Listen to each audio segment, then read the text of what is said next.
আহত মুজিব, নিহত সভ্যতা, নাপবনে হৃদয়ে রক্তে করলের কালি জমেছে তবু শুদ্ধতার যুদ্ধে অপরাজয় বাংলাদেশ ছাত্রলীগ।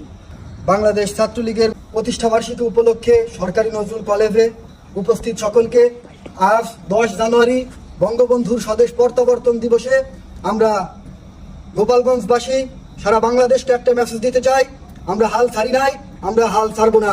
সারা বাংলাদেশ থেকে আমাদের নেতাকর্মী ভাইদের প্রতিদিন শহীদ করা হচ্ছে, সেই শহীদের কসম করে বলছি আমরা আমাদের নেত্রীকে না ফেরানো পর্যন্ত আমরাও ঘরে ফিরবো না।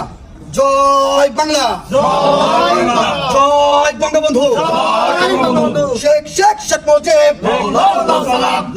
আজকের এই দিনে পিতা তোমায় মনে পড়ে, আজকের এই দিনে বাংলাদেশের ভয় নাই, বাংলাদেশে কোন নেত্রী আছে? ও সেই নেত্রী, সবাই বলো দেখিয়ে দাও, শেখ হাসিনা। গোপালগঞ্জে রব উঠেছে, শেখ হাসিনা, শেখ হাসিনা। জয় বাংলা।